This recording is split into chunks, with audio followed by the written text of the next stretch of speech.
impureza de los flujos, primera parte. La impureza física anormal masculina en el primero, ¿no es cierto? Al igual que cuando estudiamos Zaraat y vimos una lista bastante detallada de lo que constituía Zaraat y lo que no era, ¿no es cierto?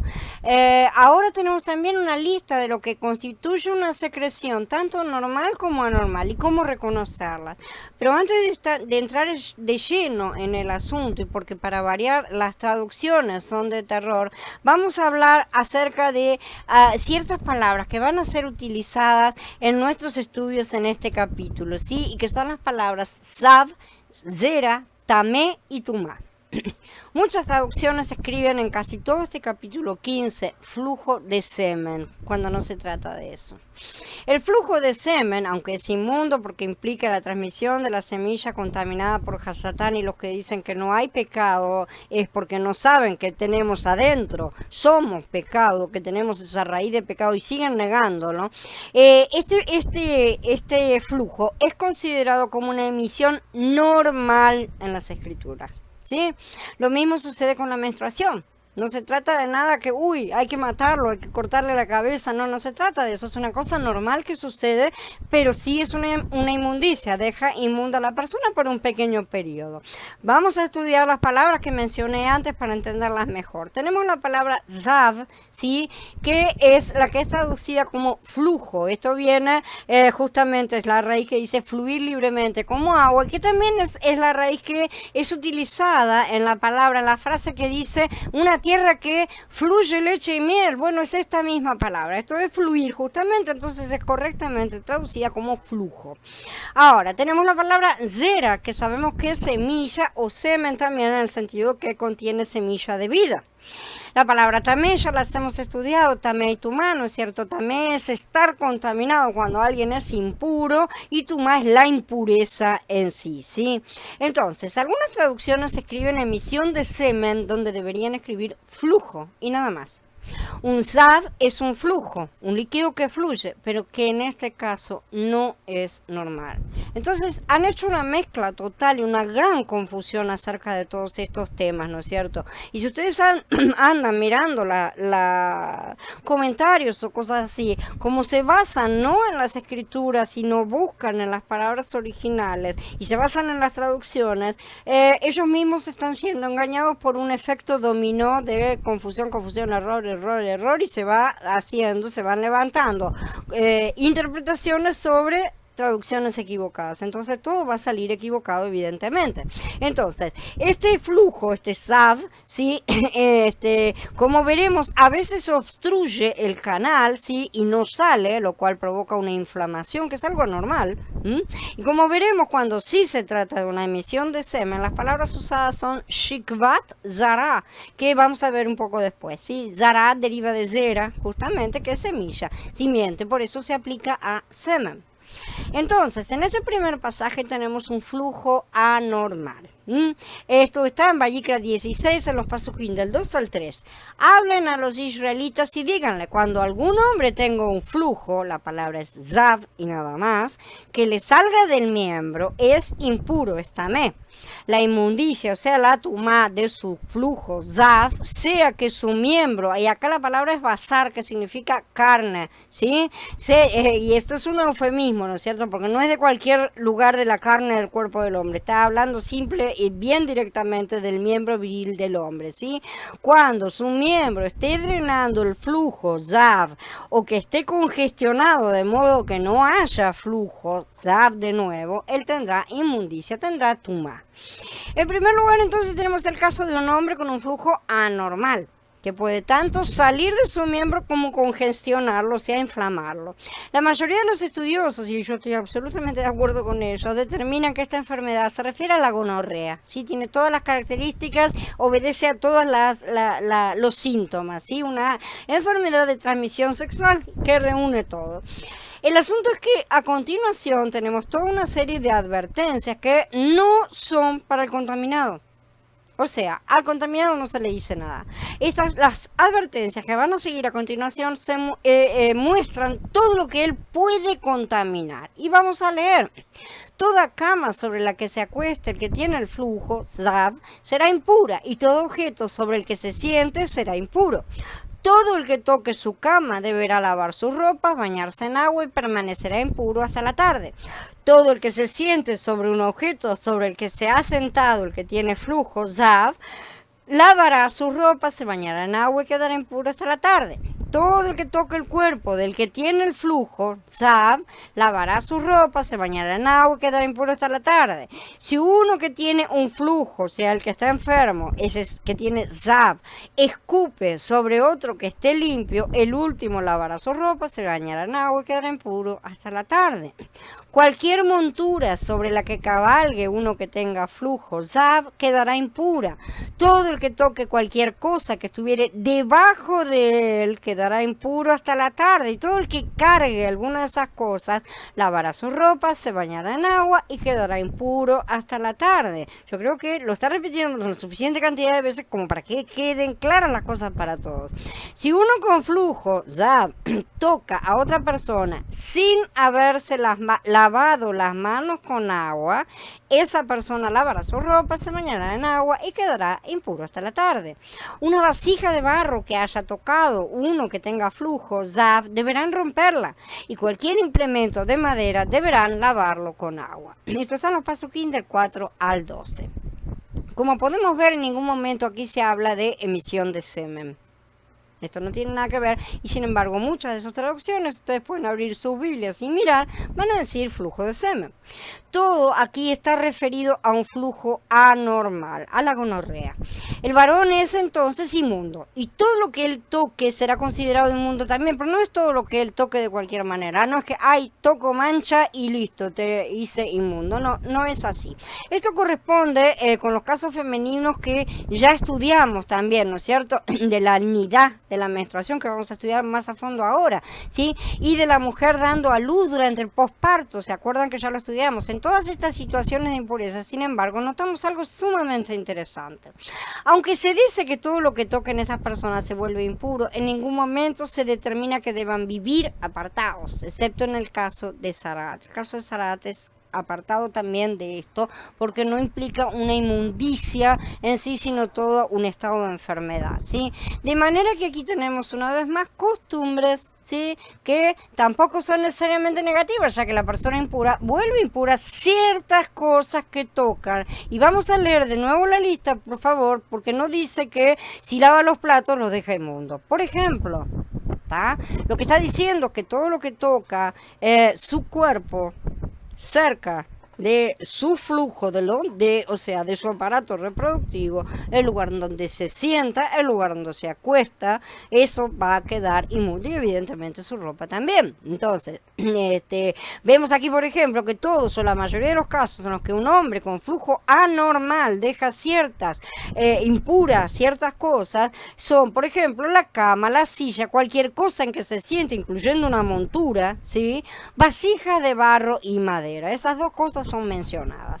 Las personas que tocaran esos objetos, ¿sí?, o sea, no directamente a la persona, no hace falta tocar directamente a la persona, y si la tocaran a la persona no estarían inmundas, vamos a ver, pero si tocaban esos objetos sí se volvían impuras, pero les bastaba bañarse, lavar sus ropas y esperar al final del día. No necesitaban hacer sacrificios ni ninguna cosa extraña, ni se tenían que ir fuera del campamento, ¿sí? Esto es interesante porque la costumbre indica que la mujer tenía espacios separados en los que habitaba sus días de nidad, pero no vemos estas costumbres referidas al hombre con flujo, y este flujo era un flujo anormal y más impuro.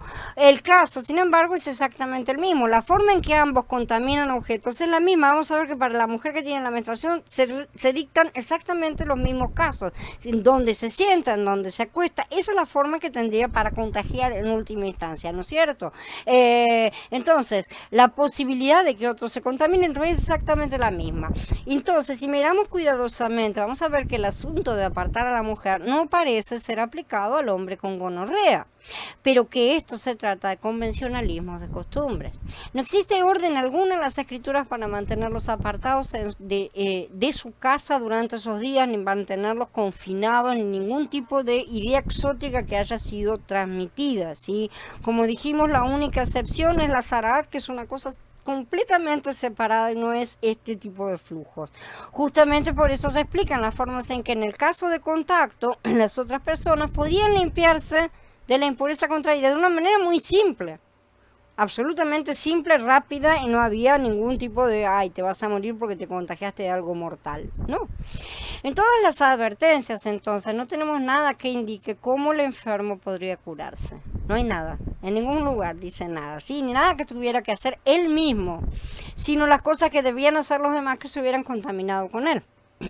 Espiritualmente, esto implica que toda persona que entrara en contacto con un flujo anormal proveniente de un hombre, y esto va más allá del contagio de la gonorrea, estamos hablando de la parte espiritual, queda también inmunda. Un flujo es algo que brota, que emana, que fluye de una fuente, ¿sí? Estos son los flujos de ideas personales, opiniones, doctrinas, etcétera, ¿sí? Con las cuales podemos contaminarnos a partir de otros. Para nosotros pueden ser no solo doctrinas equivocadas, sino también cosas del mundo, filosofías, ideas, paganismos disfrazados de pseudociencias, en fin, cualquier cosa que deje a Yahweh de lado, que no lo tenga en cuenta dentro de sus ideologías, es una cosa, es un flujo anormal. Todas estas cosas, sobre todo para nosotros en la actualidad, sí pueden ser transmitidas a través de internet, de la televisión, cualquier otro medio por el cual entramos en contacto con flujos extraños y que no traen vida. Esa es la esencia de este tipo de flujo que sale de un miembro reproductor cuya función es reproducir vida, pero no está reproduciendo vida. Del miembro del hombre mana la vida. Esa es la función para la cual fue creado. Pero si brotan flujos extraños, traerá muerte y contaminación. No se sorprendan de que este tipo de cosas Yahweh las relaciona con el sexo, ya que él considera que ir tras otros Elohim falsos, por ejemplo, si hay ideologías, filosofías, lo considera como adulterio y fornicación. Entonces él mismo relaciona todas las cosas con el sexo. Así que sepan todos que cuando vamos atrás de doctrinas que no lo contienen a él, estamos fornicando, señores. Eso es fornicación abierta. En el plano espiritual es una bofetada realmente y es un adulterio. Y estamos contaminándonos con flujos extraños. La persona que tocara estas cosas, no el afectado de gonorrea, vean bien, era inmunda hasta el anochecer. Esto está en los Pasukim 5, 6, 7, 8, 10 y 11. Está bien repetido, ¿no? Esto significa que se debe poner fin, es decir, muerte, a la inmundicia de lo que procede de la vida natural del hombre para que pueda haber un nuevo comienzo, o sea, una resurrección. Una pequeña resurrección en el ciclo más pequeño que es el del día. Entonces habrá un nuevo día, un nuevo comienzo, el cual es la resurrección. Si queremos estar limpios, con lo cual tendremos un lugar limpio donde estar, tenemos que dejar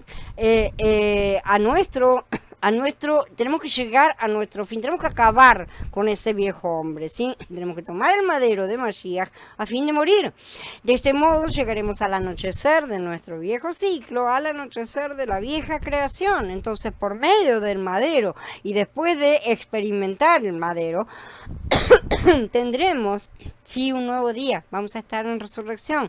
Esta es una tipología que se nos manda a guardar hasta su cumplimiento final, o sea, hasta que seamos resucitados literalmente, ¿sí? Vayikra 15.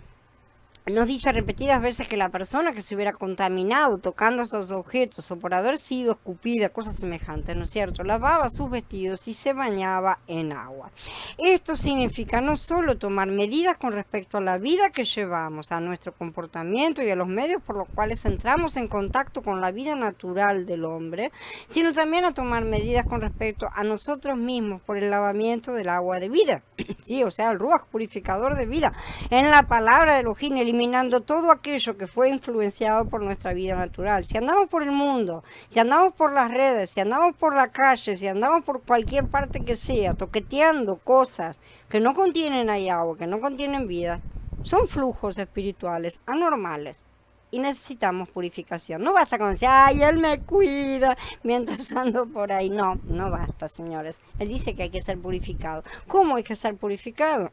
Lo primero para cualquier cosa que se vaya a hacer es el arrepentimiento. Y el arrepentimiento incluye el no lo voy a hacer más. Y ser coherentes, además, ¿no? Con eso, no ir mañana a repetir exactamente lo mismo. Entonces, lo primero es el arrepentimiento, lo segundo es la purificación en Mashiach. Él es el que nos perdona, Él es el que nos lava, Él es el que nos limpia. Y salir de todo ese tipo de contaminación, de muerte, entrar en lo que sea flujo de vida, realmente, ¿sí? Entonces, interesantemente vemos también que se dice que si el contaminado de flujo tocaba a alguien sin lavarse antes las manos, lo contaminaba. Lo cual nos dice que este hombre andaba normalmente. No estaba confinado en ningún lado, sí que bastaba que se lavara las manos para poder tocar cosas sin contaminarlas. Esto es lo que está acá escrito. Este tipo de contaminación, como podemos ver, no implica una gravedad como la de Lazarat. Es diferente, sí, a pesar de que no deja de ser una impureza. Es una impureza. Por lo tanto, necesita su procedimiento.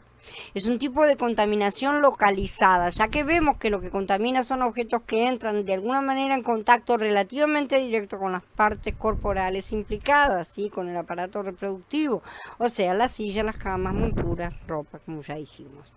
Necesitamos que el madero de Mashiach ponga fin a nuestra vieja vida y necesitamos que la resurrección de Mashiach nos dé un nuevo comienzo. Además de esto, necesitamos el agua de vida, que es el ruaj que lava y purifica. Necesitamos también la palabra, porque el ruaj purificador de vida está corporificado en la palabra y la vivifica, la vuelve vida, porque si no es palabra muerta, es letra muerta. Cada vez que acudimos a la palabra en nuestro ruaj, tocamos el elemento de la palabra que nos lava. Después de tocar en la palabra ese elemento que nos lava, este elemento continuará purificando nuestro ser durante todo el resto del día.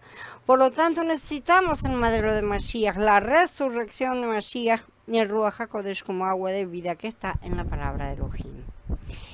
El vaso de barro que toque, el que tiene el flujo, es quebrado y todo vaso de madera es enjuagado con agua, dice, ¿no es cierto? Nuevamente entendamos, aquí no se habla del contaminador, sino de lo contaminado. En ningún momento se habla del contaminador, ¿sí? O sea, de la persona enferma. Todas estas advertencias de lavamiento son para los que se han contaminado por contacto, no para la persona enferma. Esto significa en tipología que el hombre creado y caído, o sea, el vaso de barro, debe ser quebrado, mientras que la humanidad creada por Elohim, el vaso de madera, será preservada, pero debe ser lavada con el agua viva del ruaj de la palabra, como dijo nuestro Adón, cada día. Después de la caída, nosotros, los seres humanos, nos volvimos seres bastante complicados. Por una parte, somos personas creadas por Elohim, por otra, llegamos a ser personas caídas y corruptas. Como personas caídas y corruptas, debemos ser quebrantados. ¿Sí? Eso está representado por el hecho de que el vaso de barro es quebrado.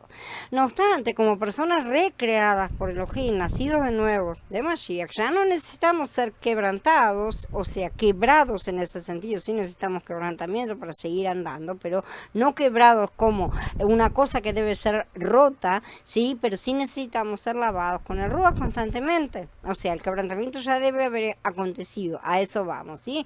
Necesitamos ser lavados con la vida divina, con la palabra santa. Entonces, esto aplica a nuestros dos hombres, ¿sí? Y no a una persona incrédula y a una creyente, como pueden suponer algunos. El quebrantamiento es para nuestro hombre exterior, mientras que nuestro hombre interior requiere lavamiento. ¿Se entiende? Este es un camino constante hasta que seamos resucitados, hasta que realmente alcancemos la plenitud. Día tras día debemos llevar una vida en la que continuamente somos enjuagados con el ruaj, la vida divina y la palabra santa. Cuando uno que tenga flujo quede limpio de su flujo, contará 7 días para su purificación, lavará sus ropas y lavará su cuerpo en agua fresca. Esto es agua viva, ¿sí? Entonces quedará limpio. Al 8º día tomará 2 tórtolas o 2 palominos y vendrá delante de Yahweh a la entrada de la carpa de reunión y se las dará al sacerdote. El sacerdote las ofrecerá, una como ofrenda por el pecado y la otra como holocausto. Así hará el sacerdote expiación por su favor, por su flujo delante de Yahweh. Esto significa que debemos tomar medidas con respecto a nuestra vida natural al grado de que ésta sea aniquilada por completo y que nosotros debemos ser purificados por la palabra de Elohim en su Ruach. El hombre que vive regido por su vida natural no solo necesita que la redención de Mashiach se haga cargo de su naturaleza pecaminosa, sino que también necesita la vida de Mashiach para poder llevar una vida de absoluta entrega a Elohim. Necesitamos las dos cosas. Aquí Mashiach es nuevamente tipificado por las dos tórtolas o los dos palominos, ¿no es cierto? Una de estas aves será ofrecida entonces como ofrenda por el pecado, la otra ofrecida como holocausto. Y vemos que este asunto de las aves no aplica únicamente para el pobre de recursos, como ya lo estudiamos, ¿no es cierto? No es solamente para eso, sino que se usa principalmente para ciertas ofensas menores, por así decir, pero que son siempre impurezas, tengámoslo en cuenta. Para estas no es necesario realmente un cordero, no se pide una ofrenda tan grande. La persona no necesita expiación, sino purificación. La función de Mashiach como ofrenda por el pecado es poner fin a nuestra naturaleza pecaminosa, y la función de Mashiach como holocausto consiste en ser nuestra vida para que vivamos absolutamente entregados a Elohim. Necesitamos experimentar entonces a Mashiach de estas dos maneras y en estos dos aspectos, y no andar matando pajaritos, que no se le ocurra a nadie, por favor, hacerme estos sacrificios. Esto es simple y sencillamente aplicar a nuestro Mashiach espiritual. Solo Mashiach puede satisfacer nuestra necesidad. Mediante Mashiach como nuestra ofrenda por el pecado y como nuestro holocausto es resuelto el problema referente justamente a nuestros flujos. Una vez más, y en los siguientes casos también, vemos el octavo día como el día en que la persona resurge después de su purificación de 7 días. Siempre en casos de impureza directa, no cuando la persona se contamina indirectamente. O sea, el que toca algo, ese es un caso separado, vemos que dura solamente un día, ¿no es cierto? Hay demora en el caso del que haya sido contaminado, hay demora de purificación por una semana después de que el flujo haya pasado, ¿sí? Solo entonces la persona vuelve a estar apta para volver a presentarse a Elohim, y ahí tiene que hacer su sacrificio. Después de haber visto este asunto tantas veces, sería bueno que comenzáramos a prestar atención al hecho de que mientras estamos sin impureza, no tenemos conexión con él. No hay conexión con él, como el cristianismo asegura, que pueden estar en conexión con él mientras están fornicando con el mundo. Tampoco tenemos conexión en los 7 días después de haber sido curado. Ya se curó, sí, pero aún así tenemos que estar esperando, sí, y esto es mientras se está realizando la purificación. Apenas en el octavo día, presentando nuestros sacrificios, volvemos a estar en su presencia. El cristianismo insiste en el cambio de las cosas, pero la realidad, aún con Mashiach, continúa siendo la misma. Nuestro Cohen Gadol no nos declarará santos si insistimos en permanecer impuros. Hay que sacar la duda, sí. Él no va a quebrantar la ley de Yahweh. La impureza es impureza mientras la persona continúe en su rebeldía, mientras no se arrepienta, reciba perdón y sea purificada. Mientras insista en permanecer en su postura, esa persona continúa siendo impura. El cristiano común anda en medio de sus impurezas, convencido de que Mashiach lo cubre de todas sus transgresiones, mientras él se mantiene en ella. Señores, ayer y hoy la obediencia es la base, ¿sí? Él ciertamente nos cubre porque tenemos abogado, pero ningún abogado verdadero defiende al criminal, sobre todo al criminal que no se arrepiente. El criminal primero debe arrepentirse para poder recibir el perdón, y el arrepentimiento no es de boca, sino de mudanza de vida. Hay que producir fruto para probar que realmente somos merecedores del indulto.